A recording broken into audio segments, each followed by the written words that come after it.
జై గురుదత్త. దత్తాత్రేయ స్తోత్రాన్ని ఎవరైతే పఠిస్తారో వారికి శత్రుభయం, రోగభయం ఉండదు.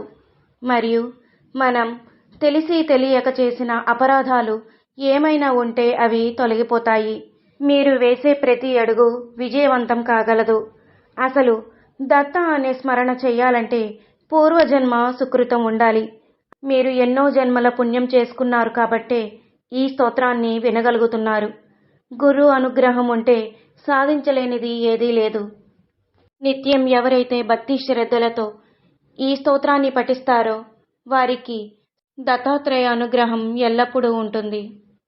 అస్య శ్రీ దత్తాత్రేయ ద్వాదశ నామ స్తోత్ర మంత్రస్య పరమహంస ఋషిః శ్రీ దత్తాత్రేయ పరమాత్మా దేవతా అనుష్ఠుప్ ఛందః సకల కామాన సిద్ధ్యర్థే జపే వినియోగః ప్రథమస్తు మహాయోగి ద్వితీయః ప్రభురీశ్వరః తృతీయశ్చ త్రిమూర్తిశ్చ చతుర్థో జ్ఞానసాగరః పంచమో జ్ఞాన విజ్ఞానం షష్ఠ స్యాత్ సర్వమంగళం సప్తమో పుండరీకాక్షో అష్టమో దేవవల్లభః నవమో నందదేవేశో దశమో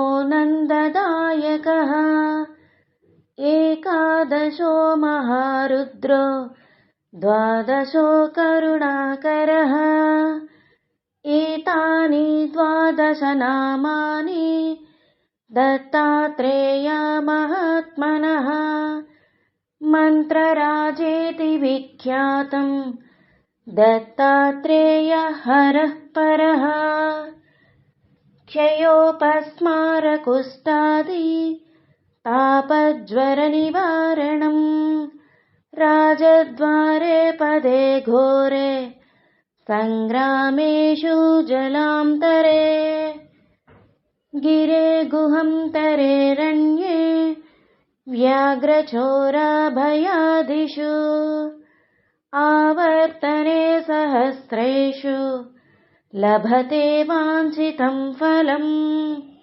త్రికాలే యః పఠే నిత్యం మోక్షసిద్ధిమవాప్నుయాత్ దత్తాత్రేయ సదా రక్షేత్ యదా సత్యం న సంశయః విద్యార్థి లభతే విద్యాం రోగీ రోగాత్ ప్రముచ్యతే అపుత్రో లభతే పుత్రం దరిద్రో లభతే ధనం అభార్యో లభతే భార్యాం సుఖార్థీ లభతే సుఖం ముచ్యతే సర్వపాపేభ్యో సర్వత్ర విజయీ భవేత్.